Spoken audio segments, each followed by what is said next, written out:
Can you just position it one, make sure that sees me?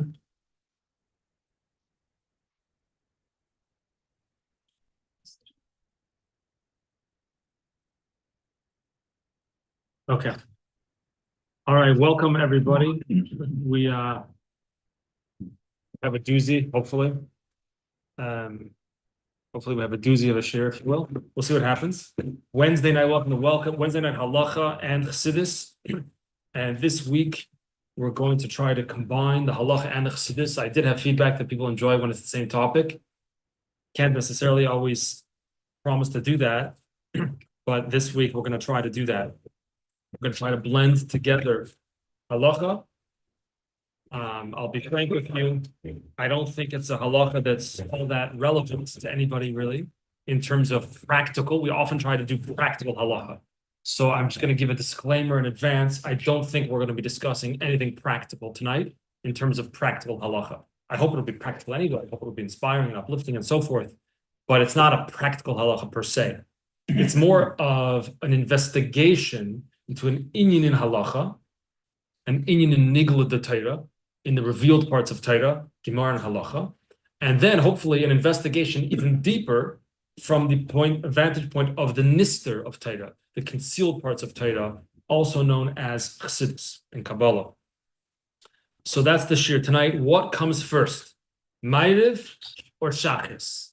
That is the topic, and it's sponsored generously by our very own Patrick Zagdansky and Mishpacha, in the schus of a very speedy refuah shlema for his aunt, Fredel Liba Bas Chana Sora. She should have a refuah shlema kreva.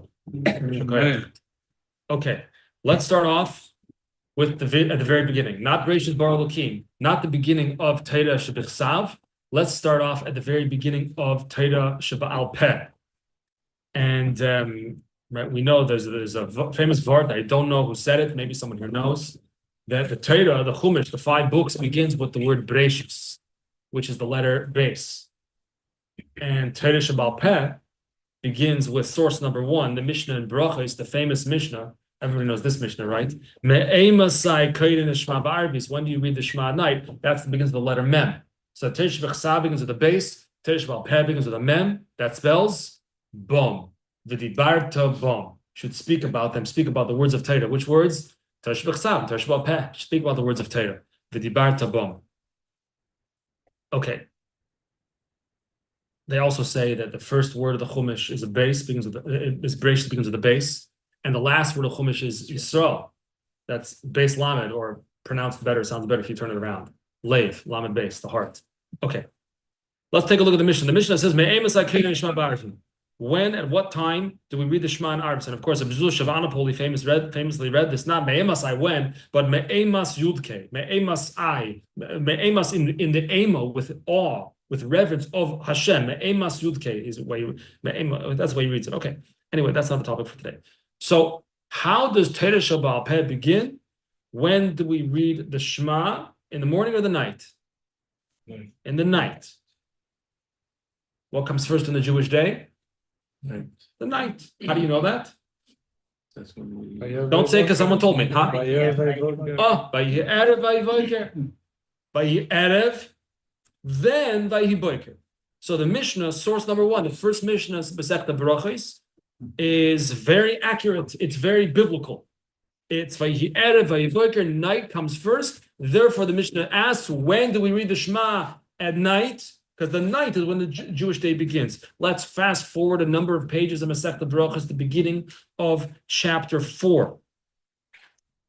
And the Mishnah is discussing, source number 2, Tefillah, not Krishma, but Tefillah. Both, of course, Krishma and Tefillah are discussed in Masechta Berachos and elsewhere as well, obviously.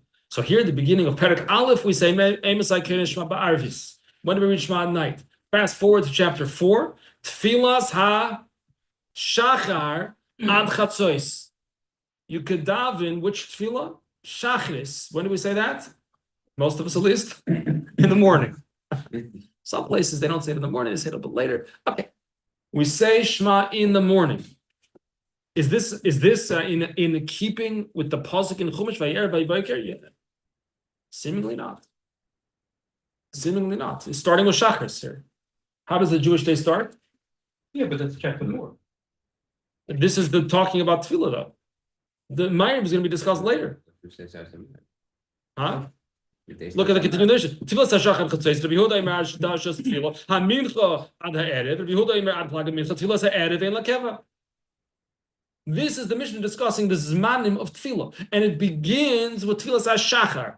That's the name of the perek. Tefillah Shachar. It's the first Mishnah. So we're beginning with Shacharis. That's when you wake up.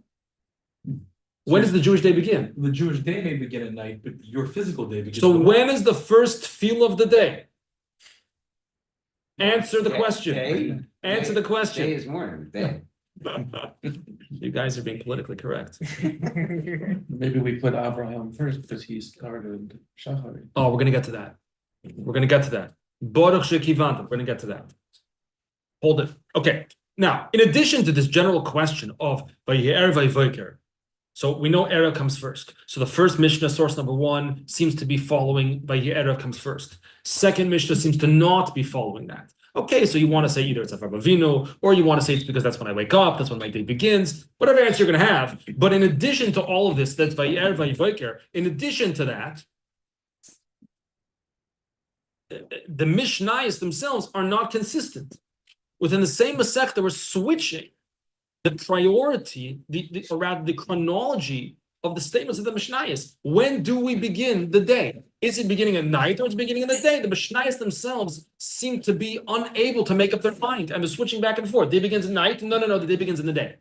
Make up your mind. Be consistent. So again, mainly you guys have some explanations why maybe the Mishnah in Perek Dalet begins with Tfilas HaShachar. No, and maybe your explanations are even correct. But still, why can't the Mishnah just be consistent? Keep one pattern. The day begins at a certain time. Okay. So we're going to try to investigate this now a little bit. Let's take a look in the Alter Rebbe Shulchan Aruch Rav Siman Peites, which is Hilchos Tefillah, the Alter Rebbe, the author of the Tanya, the author of Torah Or, the Putei Torah that we study Shabbos mornings, born 1745, passed away 1812, says as follows in the beginning of Hilchos Tefillah. Siman Peitas. Anshe Knesset HaGedolah tiknu lispal b'choyim shloisha tefillah shel Yud Ches Barochis. The Anshe Knesset HaGedolah, the men of the Great Assembly, established that each and every day we should daven 3 times. Davening means tefillos shel Yud Ches, the 18 brachas, which we know, of course, is actually 19. That's for another time. Which 19 brachas is palu ha'avos? Now, it's not the 19 brachas necessarily, or the 18 that the avos said. It's the 3 tefillos that the avos davened, which, as we know, is Shacharis, Mincha, Maariv, or maybe it's Maariv, Shacharis, and Mincha, depending how we're going to count it. It's okay so far? V'kovu shtayim mehen choiva, and they said, the Anshe Knesset HaGedolah said that of these 3 daily tefillahs, 2 of them are choiva. Choiva means obligatory. You have no choice, you must daven these. Shehein, Shacharis, and Mincha, that's the morning and the afternoon. What are those corresponding to? Keneged beis timidin, shehein choiva b'chol yom. Those are corresponding to the korbanos, the Tamid Shel Shachar and the Tamid Shel Ben Ha'arbaim. That's Shacharis and Mincha that need to be brought every day. Tamid Shel Shachar, Tamid Shel Ben Ha'arbaim every day in the Beis HaMikdash. That is a choiva. Those are obligatory korbanos every day.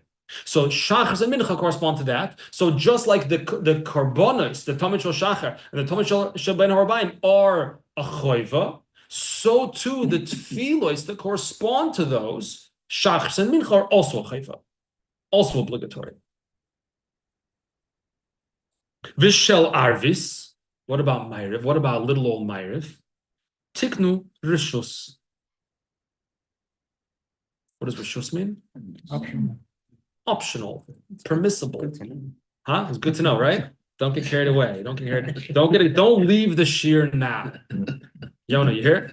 Don't leave the shir now.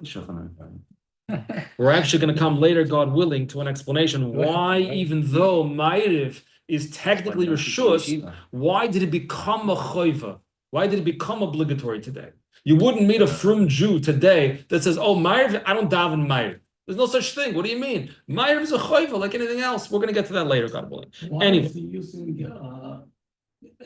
Shacharis for the karbonis? Why not for the minchas?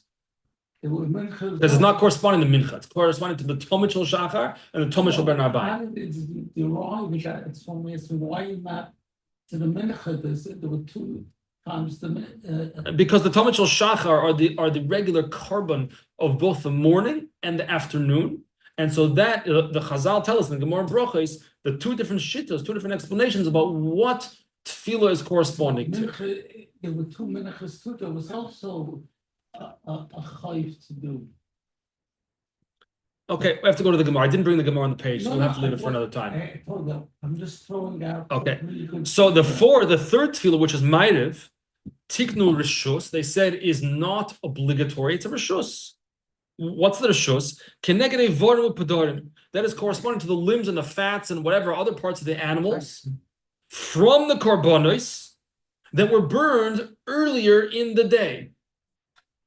That if those limbs and other body parts of the animal that were brought as a carbon during the day, the daytime, Tamid Shel Shachar or Tamid Shel Ben Arbayim, aka Shacharis and Mincha, if they were not completely consumed on the Mizbeach and they're still burning at nighttime, Hem Krevim v'holchin kol halayla.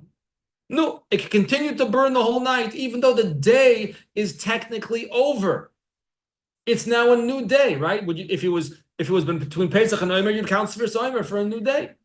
If you had some other, if it's a Yom Tov, whatever it may be, nevertheless, even though it's technically halachically a new day, Maariv is a reshus corresponding to the limbs and the parts of the animal that are from the previous day that continue burning through the night if necessary.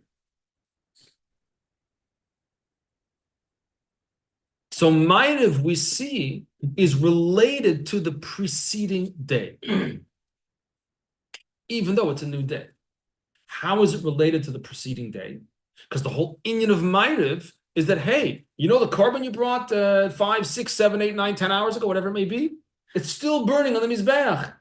So Maariv is a continuation, if you will, of the previous day. Even though it's not, it's a new day. Okay, now it is, however, Maariv is a chayva. We didn't say the reason why, but we're going to get to that.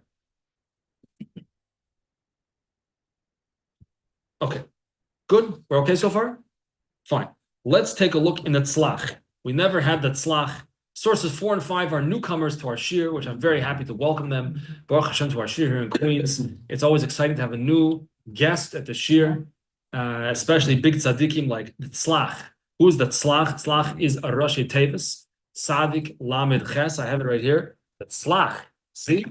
Tzlach. Tzadik Lamed Ches. Tziyun lenefesh chaya. Tziyun means like a signpost.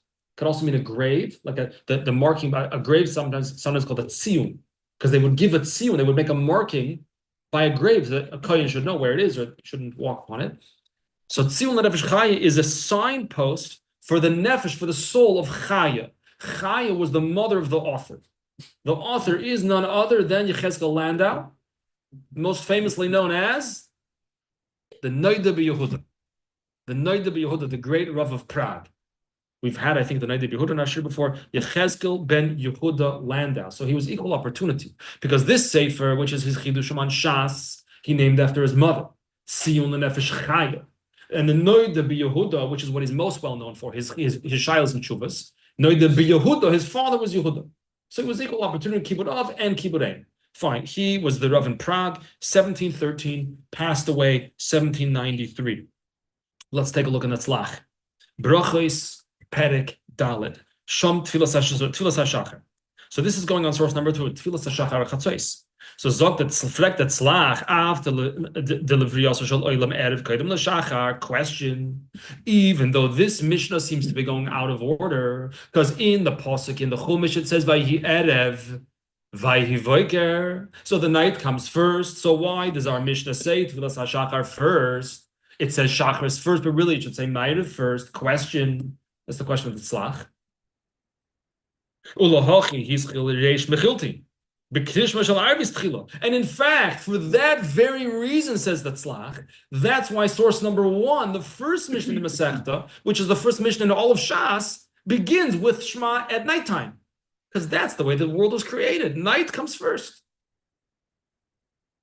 And furthermore, V'gam hatfilos kfishis kiram David b'pasuk, the way David HaMelech mentions and references the tfilos in Tehillim, in Kapitel Nun Hey of Tehillim, he says, Erev Avayk v'tzorayim asicha.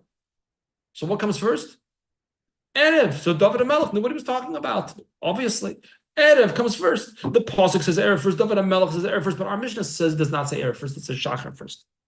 Erev kodim in David HaMelech. V'im kein hoyle lahatana lahaskel gam kein mishal arvis. That's the question of the tzlach. Our Tana in Perek Dalid should have also begun with Tfilas Ha-Erev. That's how we should have started. You hear the question? Yeah. Okay. He doesn't answer. Just kidding. Oleanias daiti.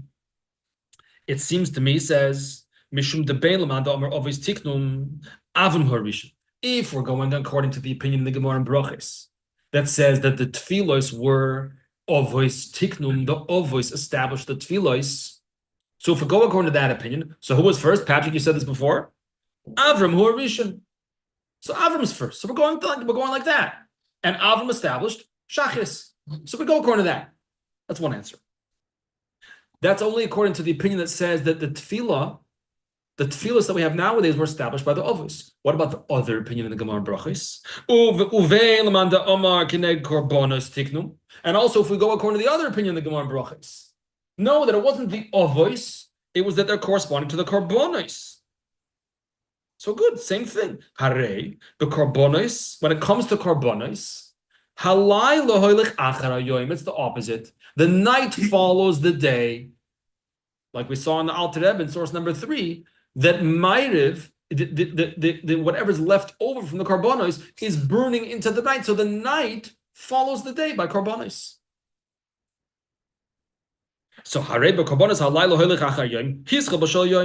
so since the night follows the day by Karbonos specifically, so that's why the Mishnah, the author of the Mishnah, started with morning, with the day. Furthermore, please stop me if something doesn't make sense. Furthermore, V'gam Arvis were negative on Pedorim, like we saw in Alter Rebbe. Maariv is corresponding to the limbs and stuff that need to get burned. And if there's no Tomid, for whatever reason, or it did burned up already quickly and there's nothing left to burn, and then there's nothing left to burn. So you got no Maariv. So it could be that Maariv won't even happen, so to speak. Because the whole inyan of Maariv, or one of the inyan of Maariv, is again, the leftover parts of the animal are burning. What if there's nothing left over? So then you'd have no, and therefore, therefore, the Tana started with the Iker carbon, because Maariv is not an Iker carbon. It's not even a carbon. It's the limbs, the parts of the animal are still burning. No, what if it's done burning? Meaning it's essentially contingent on the Iker carbon, which is from the morning or the afternoon. Okay, but so according to that, then wouldn't the question be on the first Mishnah, why the first Mishnah says about the evening Shema? And what's the answer? That Shema has nothing to do with tefillah, so it's nothing to do with carbon, and therefore. Okay, that could be an answer. Could be an answer. Generally, we say Shema in tefillah, but it's two different things. Krishma is its own mitzvah saseh d'oraisa, right? In fact, sneak peek in this week's Queen's Farbrengen, there's a thing about Krishma. It's its own separate mitzvah saseh min ha-Torah. Tefillah is something else. Whole discussion is tefillah d'oraisa, the rabbanan. That's not for today's class. That's one possible answer. Another possible answer is that the pasuk says v'yi'er v'yivoker. So you should start with nighttime. Here, the tzlach has to far entfer. He has to explain why the Tana in the 4th chapter switched from that seder. So he gave a few answers. Furthermore, another answer says the tzlach. Kivan the tefillas arvis reshus hischal b'tefillah shichayva. Since Maariv is essentially a tefillas reshus, you don't have to do it technically. Again, whether we have accepted it or not is not really the point.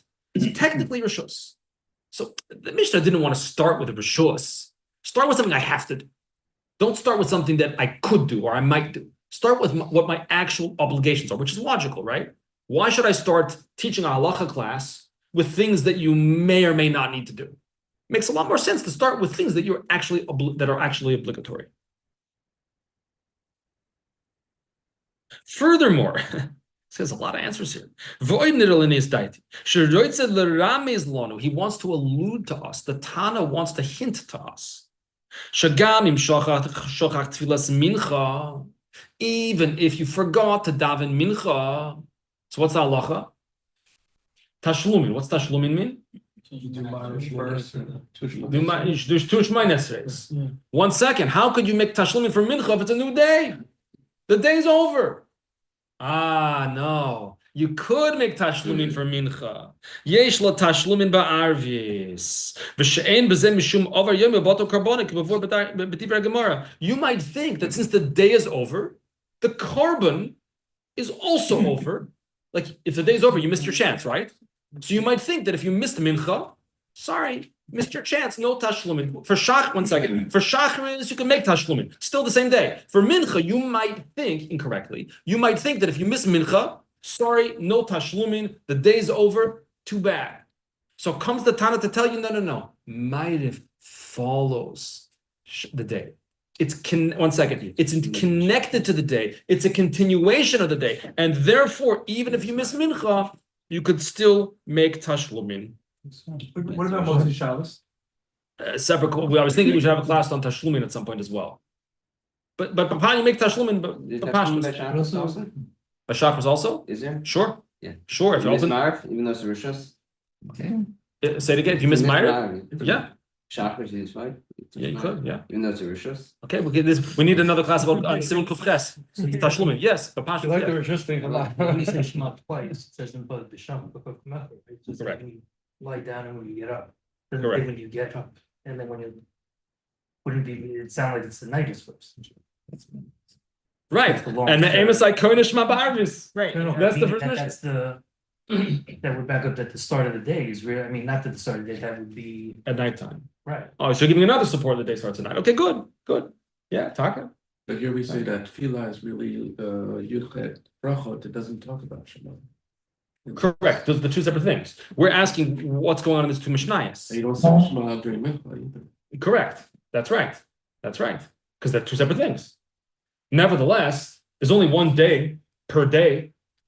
You get 1 day per day. Right, so it sounds like. There's the wisdom you get from this year. 1 day per day. You hear? You have a question or a comment? Yeah, question. If you can make up Maariv by Shacharis, then doesn't that show us the same day and therefore the day starts at Maariv? Well, It's for sure the same day. Yeah. And it for sure starts in Maariv. That's the whole problem we're trying to figure out over here. When does the day actually start? Sounds like the day starts at night for one reason and for davening. Okay, good. Okay, it's good. So you're already starting to maybe it's like this and maybe it's like that. Good. We're gonna get to It's it. like the New Year starts in Nisan and also. Okay. No, talking two different inyanim. Fine. Let's take a look now. Let's welcome now another new guest to our Wednesday night shir. The Pnei Yehoshua. We never had the Pnei Yehoshua as a guest.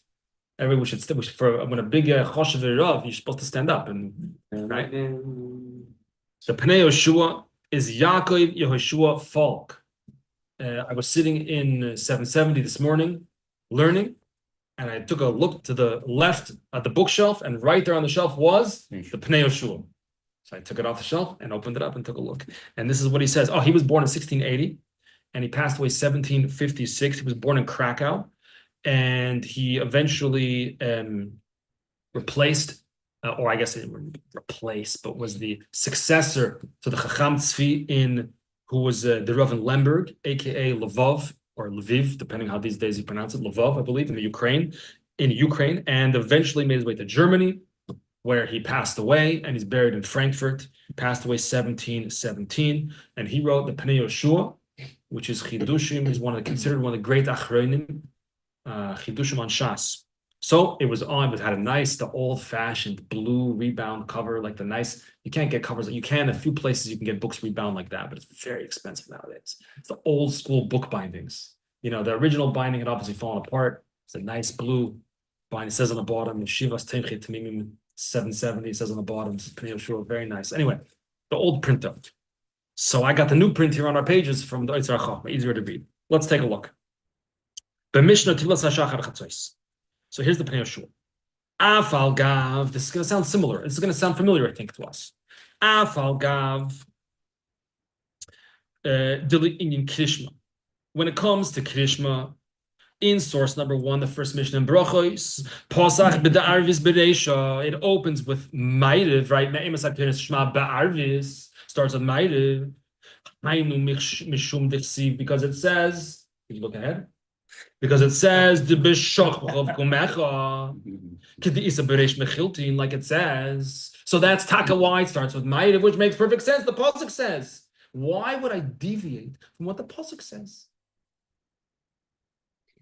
And vafilu le'idach shinu yahasam desamech avriyos shalaylam dichsi vayevayiker. And likewise, the other pasuk that talks about the creation of the world. Vayihi erev, the erev comes first. So too here in source number 2, 4th chapter, right? This should all sound very familiar, this question, right? The Tana should have also began with the tefillah for Maariv. Now, even though, like you said before, well, Krishma and davening are 2 separate things. Yeah, right. So what? You get 1 day per day. Does it start at night or does it start in the day? So we are noting again the inconsistency, seemingly, between the 2 Mishnayos. K'dichsiv, erev avoyke v'tzorayim asicha. That's like David HaMelech, right? The night comes first. V'darshina l'lakaman l'nyatfila. Elo, dafilu hachi, even here in the 4th chapter, Shaif l'misnei d'shaka b'reishon. It makes sense to count Shacharis first, not Maariv. Even though we've stacked everything on the side of Maariv coming first. The pasuk, vayhi erev vayvoker, the pasuk b'shach v'chav kumecha. We stacked everything. Maariv should come first, but no. Says the Pnei Yehoshua, nevertheless, despite all the mounting evidence in favor of Maariv coming first, no, Shacharis belongs first. Why? First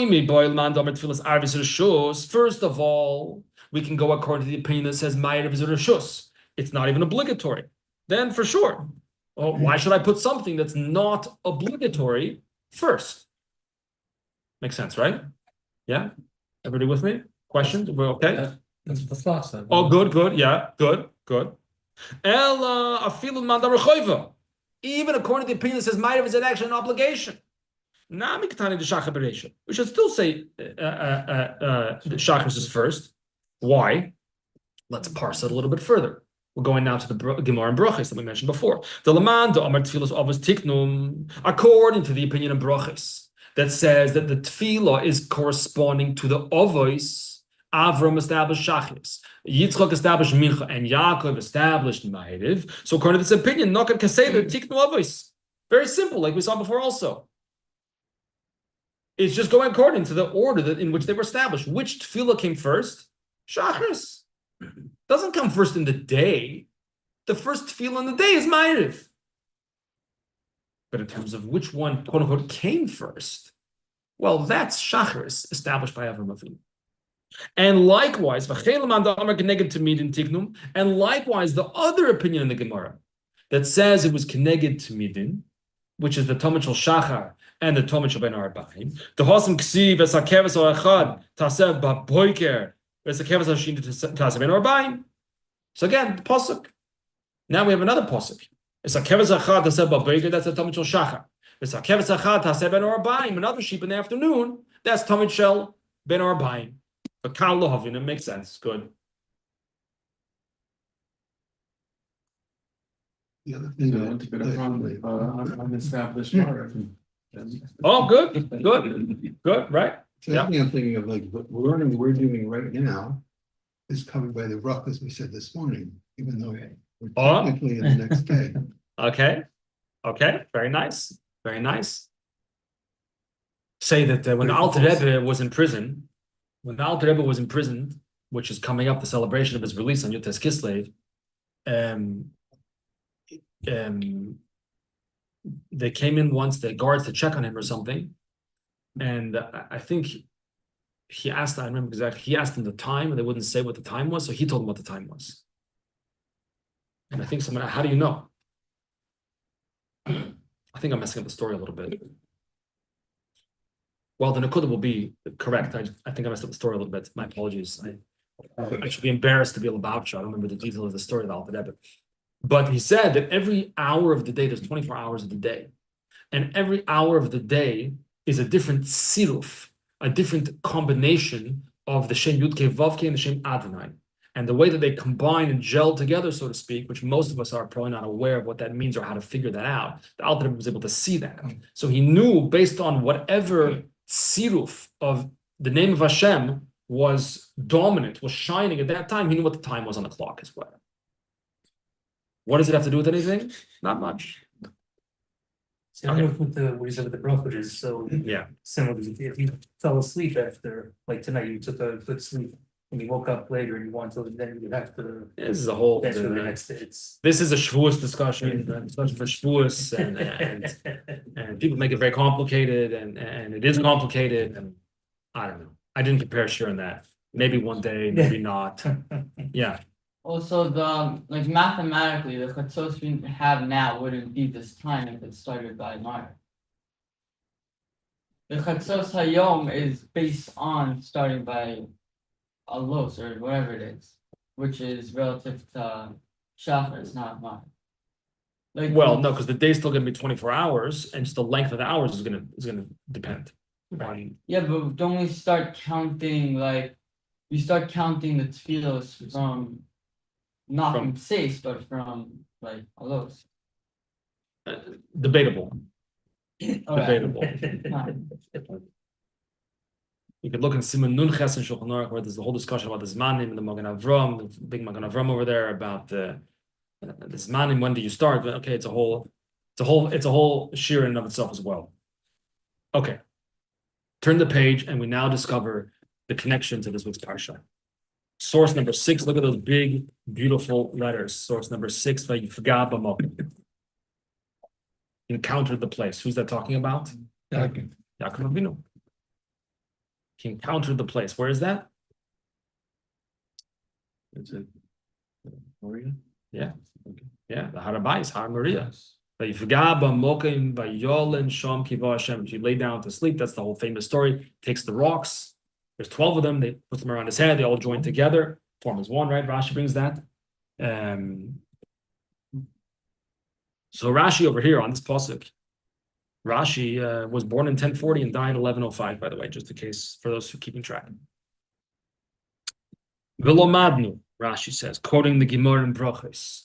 V'lomadnu, this teaches us, meaning the words vayifga b'mokim. Vayifga is a strange word. It means encounter. He encountered the body. He encountered the place. What is that supposed to mean? He slept. Then he encountered. What is it? He didn't. I mean, Vayolin Sham, is he sleeping? What's Vayifka? V'lomanu shetikin tfilas arvis. This teaches us again. Rashi is just quoting the Gemara Brachos that Yaakov established Maariv. B'shina kosu v'loy kosu v'yispalo.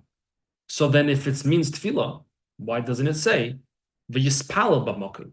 He davened. Why doesn't it say that? If that's what Chazal have to tell us, that's what it means anyway. It means he davened. So just tell me he davened. Encounter? Like someone says to you, where are you going now? I'm going to have an encounter. Where are you going? Sure. I mean, it's not what it is, but okay. Was that his first revelation?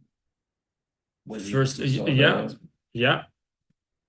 So why does it not say Yispal to teach that the earth on his journey somehow folded up under him, so to speak, and his trip was shortened and he got there much quicker. We're going to come back to this later, I think, hopefully, God willing. Like it says in Perek Gidanasha, which is in Masechta Chulin. So what does that mean? That really it was daytime and then all of a sudden Knesset Derek became night? So he was like, okay, I gotta... The distance was... No, but it just suddenly... Yeah. It just suddenly turns dark? He doesn't say if it suddenly turned dark. His trip was good because it's supposed to Time be 3 days. He accelerated, got but it there. was still. Yeah, it's nighttime. Right. We see that Now- in Yeshua, we also saw that. He held up The sun stopped. What day was that? Gimel Tammuz. Okay, let's take a look at the Abar. Oh my gosh, we're welcoming a third special guest. First time ever. We are breaking records today. The Abar Benel. He's the oldest of all the guests. First, we had the Tzlach in the 18th century. Then we had the Pnei Yoshua, the 17th and 18th century. Now we're going back to the 15th century. The Abarbanel, Yitzchak Abarbanel, Don Yitzchak Abarbanel. I believe Don was like an honorific title.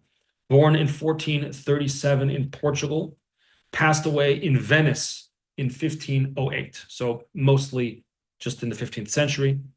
He wrote other Sfarim as well, including a classic of all the classic Haggadahs for Pesach. The Zevach Pesach of the Abarbanel is considered one of the most classic Haggadahs for Pesach. And I think a first printing of it sold last year, I don't remember how much, for some crazy amount of money. Anyway, the Abarbanel says, and the style of the Abarbanel is very interesting. He basically goes through the beginning of the parsha, Hashayla ha'alef, and he asks a question. Hashayla ha'beis, another question. Hashayla ha'gimel, question, boom, boom, boom, boom, boom, boom, boom, and then he just goes through all of them and discusses them. That's the style basically there. Let's take a look at the Abarbanel. So we saw already how Rashi explains Vayifka. Vayifka means he prayed. And it also alludes to some idea that somehow mysteriously the earth contracted beneath him, mysteriously. Says the Abarbanel, Veloshin Pegia, the language of Pegia, Vayifka, encountering. Again, unusual word. That's why the Abarbanel is writing about it. It's an unusual word. Tovei po'amim rabos will often be used al masha yovei la'odom b'meh shaloi kiven elov. Interesting. When something happens that you didn't intend it to happen. Maybe you didn't intend it. Maybe nobody intended it. Maybe it just happened. Like I was walking along and all of a sudden I encountered the place out of nowhere. It's shaloi b'kavan, so to speak. As the pasuk says, K'moshe Kosov, in my Bar Mitzvah Parsha, Ki sifka shoro yivcha, when you will encounter the ox of your enemy. Encounter, again, is not something you planned, it's something that happened. Hine, lo'haidia shaba b'mikra b'oisei mokam anivchar, in order to indicate shaba b'mikra, that it came by happenstance, by coincidence. No such thing as coincidence, but came by happenstance, by coincidence. It wasn't planned in that particular chosen location. Nemar vayifka b'mokim. That's what the word vayifka means. That why A chance encounter, huh? That why Maariv's Rishos? We're going to get to that. Givaldic. So we didn't plan that. Okay. You ready to go in the deep end? Source number 9. Source number 9, a maimer from the Rebbe Rashab. The Rebbe Rashab was of the 4th Lubavitch Rebbe, the Sholem Dov Ber, born in 1860, passed away in 1920, was born in Lubavitch, in the town of Lubavitch. I was there many years ago, the town of Lubavitch. He married his cousin Shterna Sara. That's why you may meet Lubavitcher girls sometimes named Sara or Shterna Sara, named after the Rebbe Rashab's wife. She, Shterna Sara, was the daughter of Rabbi Yosef Yitzchak Schneerson, who was a son of the Tzemach Tzedek, the 3rd Rebbe. And the Rebbe Rashab, the author of this piece, and his wife Shterna Sara had a son, one son, who they named after her father.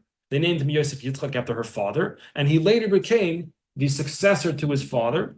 I'm sorry, I said it was the 4th Rebbe, he's the 5th Rebbe. Became the successor to his father and became known as the 6th Lubavitcher Rebbe, which maybe you just saw. If you get the emails from Koren, anybody here get the emails from Koren? A biography was just published of the 6th Rebbe called Undaunted. I heard it's very good, by the way. I bought it. I started reading it last night. Check it out. Undaunted, the story of the 6th Lubavitcher Rebbe. Okay, And so the last Rebbe is the what number? 7. Yeah. This piece we're about to learn now is from 2 years after the book that we study on Shabbos afternoons between Mincha and Maariv. I have it right here. I don't know why I brought this. I had a copy, but Sefer Ma'amarim Taf Reish Samach Ches. So here we go. In the middle of the first line. We're going to encounter some, perhaps some, what's the word? Perhaps some counterintuitive ideas. Perhaps. Well, you'll tell me. What does it mean if something is permissible? What is a reshus?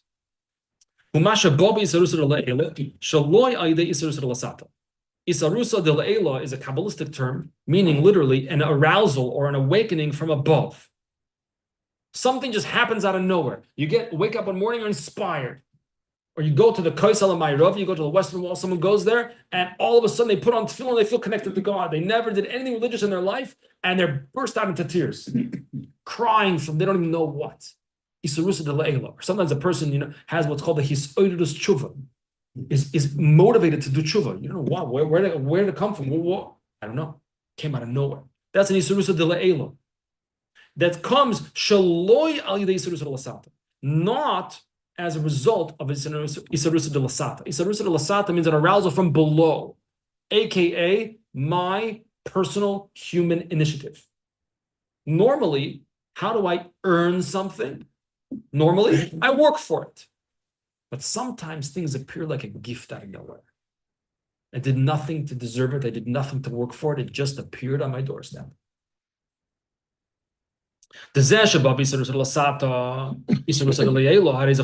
When you first comes in when first comes the arousal from below, you first put in your effort. You clock in, you put in your effort, and you do your time, so to speak. You put in the work. You honor the process. And then that results in you making the gains. So to speak, that's the Isra Le'ela, an arousal from below. That's what's considered an obligation. Meaning what you elicited, the spiritual result of your work, is a direct result of the effort you put into it. That's called a choiva. Meaning, since it came as a result of your efforts, of you investing, so that's considered a choiva, that's considered an obligation that you can bring it about through your work. So through your work, you access and bring about a spiritual response. But when something appears out of thin air, appears out of nowhere, I did nothing to prepare for it. God gave me a gift for whatever reason. That's considered reshus. You don't have to do it. Meaning, you can't even choose to do it. Will God grant me a gift? I don't know. Maybe, maybe not. That's not in the realm of your avodah to elicit that. So it's considered reshus. Ulamaila, spiritually speaking, spiritually speaking, it's really reshus. Because who says that your work will elicit such a response? Who says? If you're getting paid $30 an hour and you work an hour, you get paid $30. Oh man, I was hoping I'd paid $100. Well, what do you mean? That's not the way it works. 1 hour gets you $30. I hope everyone makes more money than that.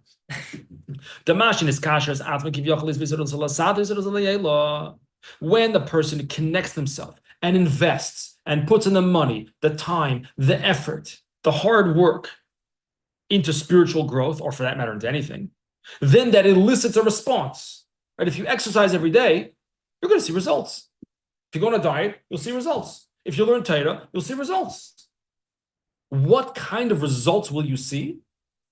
Generally speaking, it will be commensurate with the type and amount of effort that you put in. It's like you invest $100 in the bank, you call up your banker a week later, how much money did I make? It's like, well, at 3.something% interest, you earned 3 cents and what? That's it? I need to increase to $1 million. It's going to be commensurate with whatever you invest. Okay, fine. However, what's beyond your reach? No, I want to make $1 million from my $10 investment. Who says? Who says that's going to happen? So where does reshus come from, spiritually speaking? The concept of reshus comes from the essence of Hashem. The essence of Hashem doesn't need to be in any particular way. He can be in every way and in any way and in no way whatsoever. That's the essence of God. He is, right? Like Moshe asks, who is God? I'll be what I'll be. Kind of answers that. What do you mean I'll be what I'll be? No, that's what it is. It will be, it won't be. It'll be this, it'll be that, whatever. The essence of God does not have to be anything. Could be nothing or it could be everything, etc. Then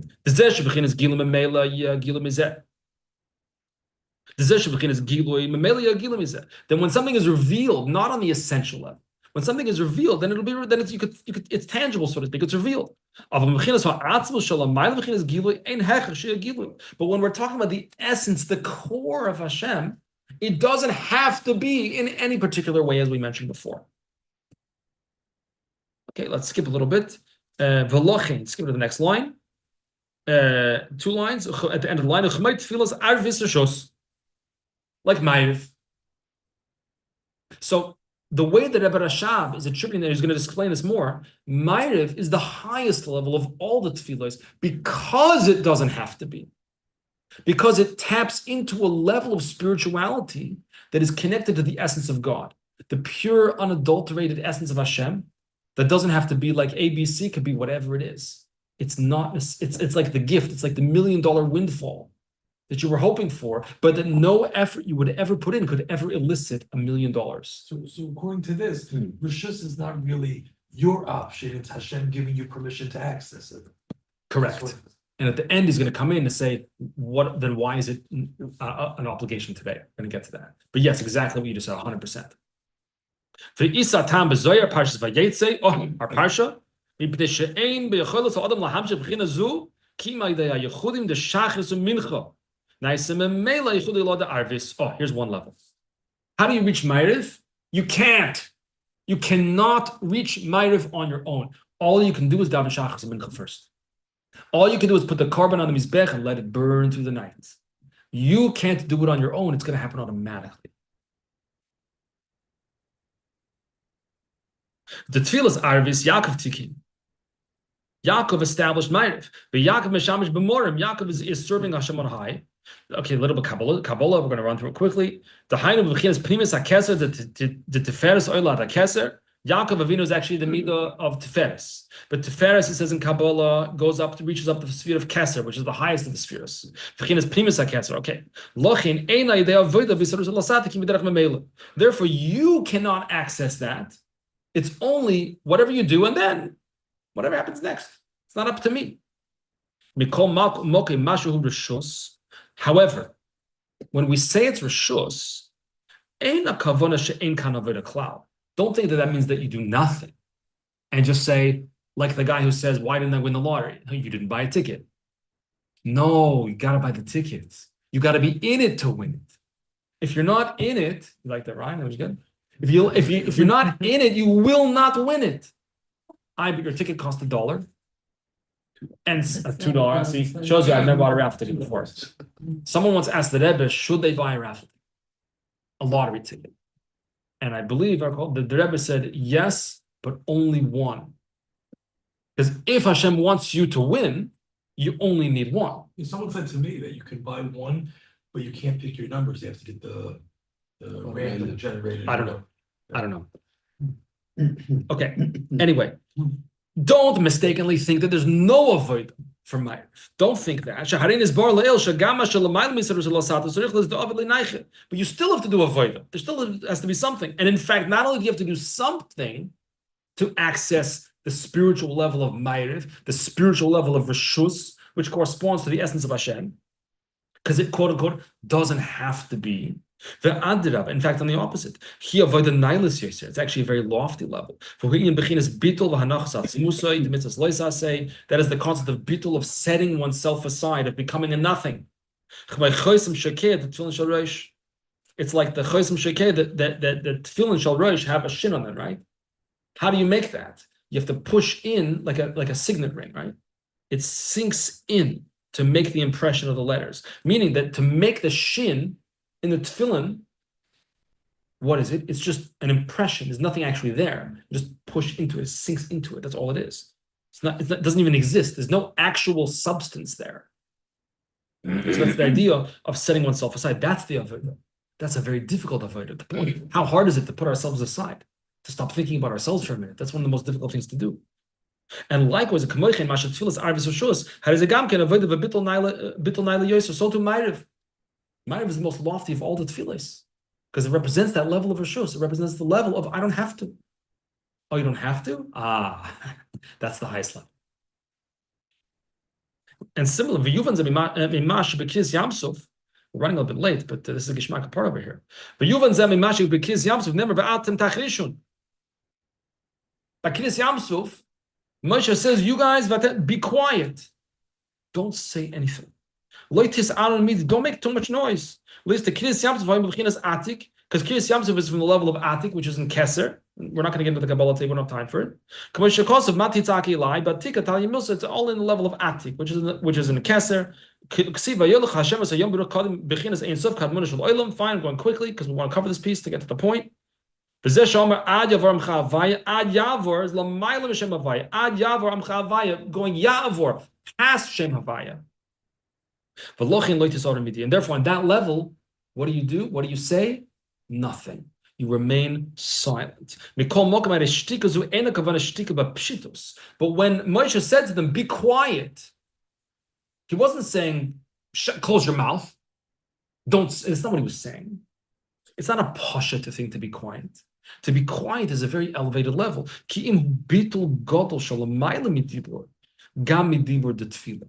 It's such an elevated level. It's higher than speech, higher than even the speech of tefillah. So va'atem tachrishon is saying you be quiet, reach a level of shtika that's higher than speech. The hariyat tefillah hagam she'ein milin b'lshon yirak Hashem sfosai tiftach. Even though when you pray, what words are you saying? You're not even saying your own words. Hashem sfosai tiftach. God opened my mouth. I don't know what to say. I have no capability to say anything. I need Hashem to open my mouth for me. But nevertheless, but you're still speaking. But silence, the tefillah that's higher than the speech of tefillah. Like it says in the Ovois, siag la chokma shtika. Counterintuitive. How is it that being silent keeps your wisdom? I would think they're talking about it. No. Because there's a way that silence is a higher level. Because silence means setting my own preconceived notions to the side. Letting go of myself. Letting go of what I think or what I want. That's what silence really means. The shtika lamayla gam misyag l'chochem. Fine. V'zeu gam ken inyan tefillas arvis reshus. That's why Maariv is reshus. Hainu b'china shtika shalamayla medibur de tefillah. So Maariv is higher than tefillah. Maariv is silence. And that's why today Maariv is a requirement. That's why today Maariv is obligatory. Why? The Bedoides Harishonim, Shahai Reshus, in previous generations when Maariv was a Reshus, that's because after you said Maariv in the good old days, after you said Shema, in the good old days by Maariv, maybe today's the good old days also, right?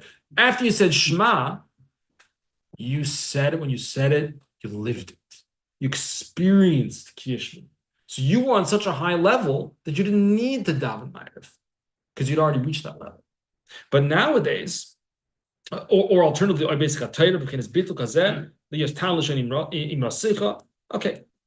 But nowadays we don't have that bittul. We don't have that suspension of self that people reached in previous generations, and therefore we must daven Maariv.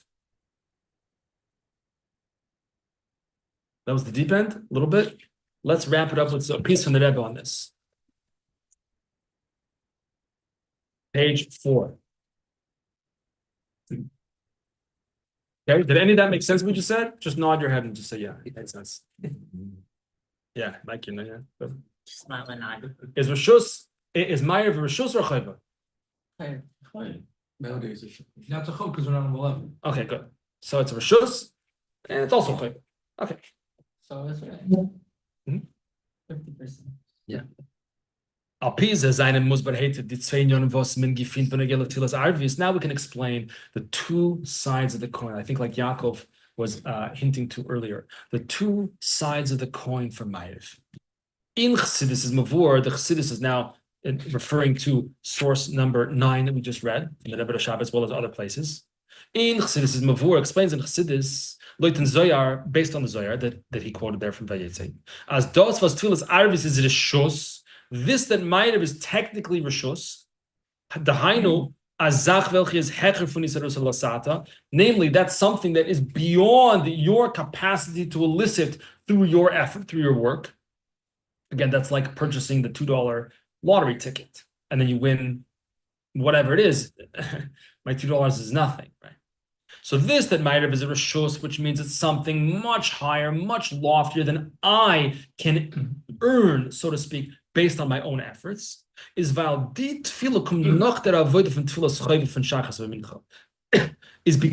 Maariv specifically follows Shacharis and Mincha. So what comes first? Shacharis, then Mincha, and then Maariv. And hence, in source number 2, Tfilas HaShachar ad Chatzos. Because one inyan of Maariv is that it can only happen if Shacharis and Mincha come first. So you have to put in your effort, and then Hashem gives you Maariv. Hashem gives you that blessing in return. The blessing like the gift, the gift that you did nothing to deserve. Is and it's that way halachically. As tfilas arvis is connected evonu pedorim, like we saw in the Alter Rebbe, source number 3.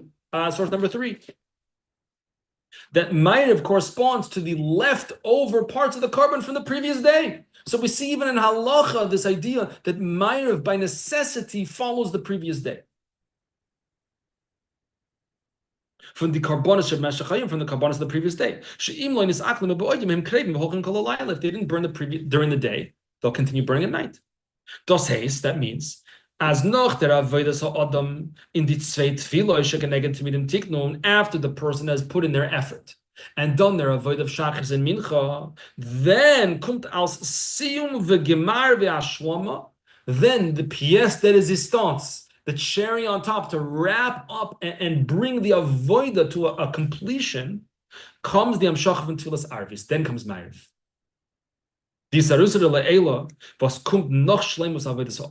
That is the gift from above, if you will, that comes not as a result of what you did, but following your investment. So if one did not daven Shacharis and Mincha on a given day, based on that, is he not permitted to daven Maariv? Because Maariv is only being given to you because of the Shacharis and the Mincha? That's a very interesting question.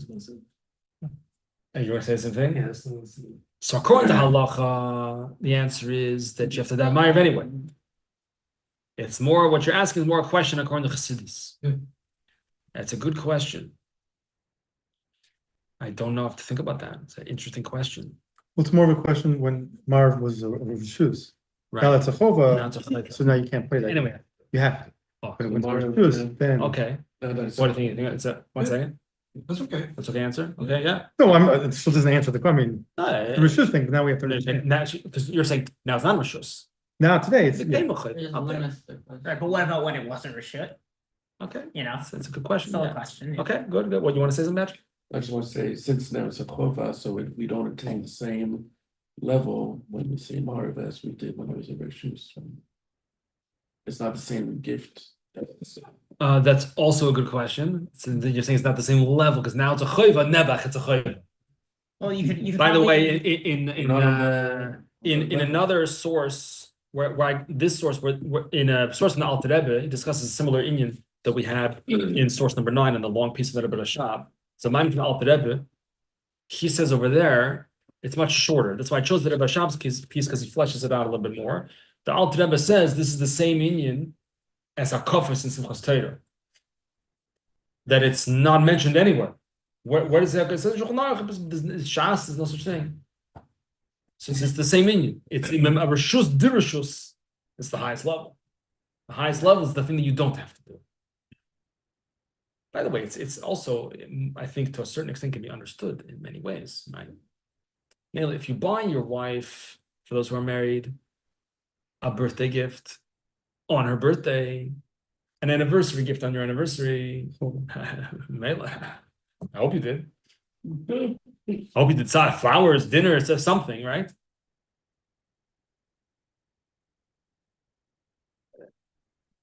But maybe, so in a sense, that's the chayva, right? That's like, okay, I versteht sich. Of course you did. But maybe what really demonstrates the closeness and the care and the love is when you buy a gift or make some gesture, not on the birthday, not on the anniversary, when it's not expected. A friend of mine, when I was engaged or recently married, I don't remember. A friend of mine, Koilo, it must have been a Koilo, when I was a chassan or just married, I don't remember, told me, don't buy your wife flowers every Erev Shabbos, because then she'll come to expect it. I don't know if that's good advice, but okay. Okay, let's go back to this piece from the Rebbe over here. It's already a few minutes past, but we have to just finish this piece. So the Maariv of necessity follows your investment, even though whatever you invest can't bring about a Maariv. It's always going to be Rishus. I mean, conceptually, it's going to be Rishus. Is l'chura nid mufat. There's 1 second, hold on. Hascholas avodas hayoim. The beginning of the avodah of a day is doch von der avodah von friedlicher Nacht. The day doesn't begin by Shacharis. You're telling me now that comes first Shacharis, then comes Mincha, and then after that comes Maariv. Which means that Maariv follows your avodah even though it's not a result of your avodah. 1 second says that, but Pasha the question, didn't you read the Mishnah in source number 1? What comes first, night or day? Night comes first. When does the day begin? Night. Vayhi Erev, Vayhi Vaiker. So fragt the Rebbe that the beginning of the day is from the avodah from Friedrich Nacht, from the previous night when I davened Maariv. So Maariv is first. What's Maariv for Shus? Maariv is the gift, is the winning the lottery. Was Lafisa Kumtoi says Tfilas Arvis is nicht der Hemshech v'gimar from the Friedrich Tzvei Tfilas, which means that Maariv is not a continuation from the previous 2 Tfilas of Shacharis and Mincha. Maariv is the first thing.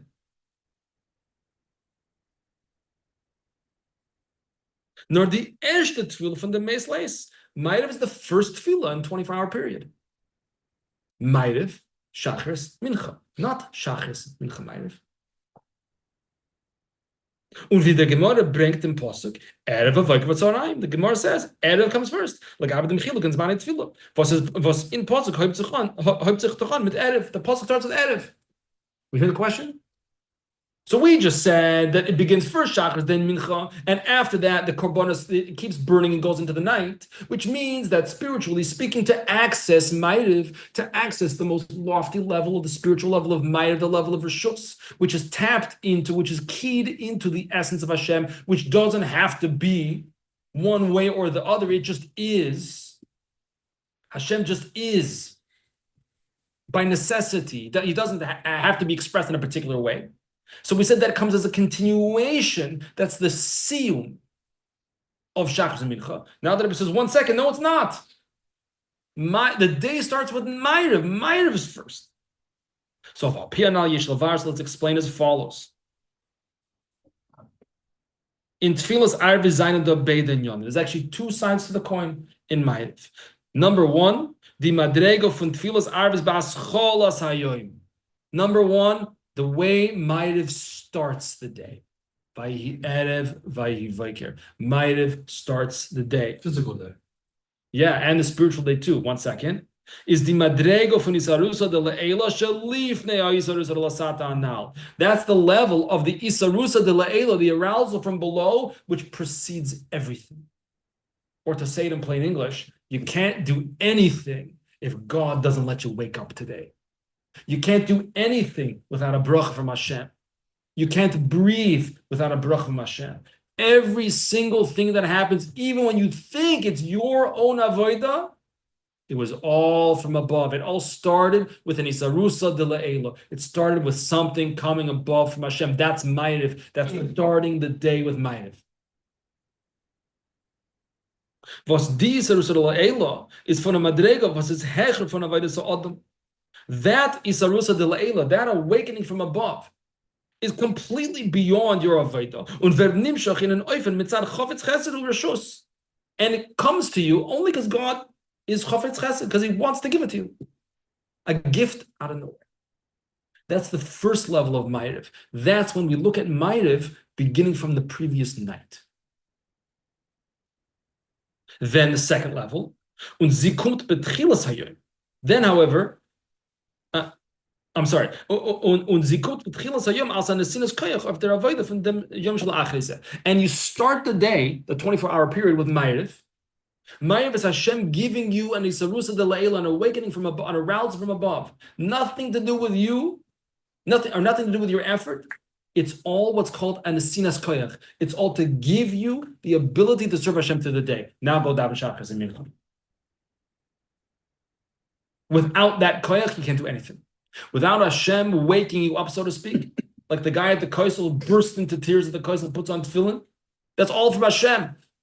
Now he has to channel it, right? Now he has to turn it into something practical, to something lasting. He has to turn it into a resolution that will actually have staying power.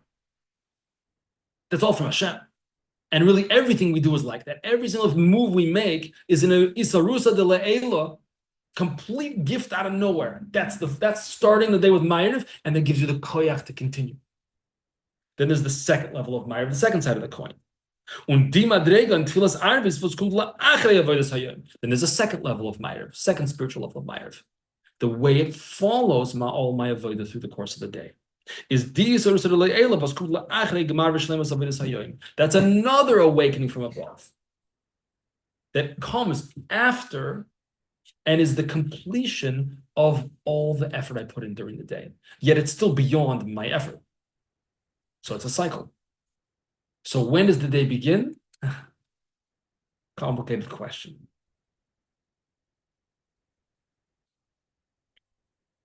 So to try to just give a sentence wrap up, I'm sorry we run over time. I couldn't help myself. Seemingly a contradiction between the Mishnayos, or a variance of opinions of the Mishnayos, whether the day starts at night, the day starts during the day. The answer is that there's different sides, depends how you look at it, right? Even in Nigla, in the halachic side of the coin, we have strong reason to say the day begins with Maariv. First tefillah is Maariv, strong reason to believe that, right? With Psukim and Chumash, Vay'er, Vayvoker, Pasuk in David in Tillim, Erev Vayvoker, Erev Tzarayim, Asicha, the night comes first. But we also have strong reason to believe that the night comes after, right? That's the karbanos burning through the night. And spiritually, these are actually both true, two sides of the coin. There's the way the day begins at night, that is with Maariv, the Rishus, the Tfilas Rishus, what I don't have to do.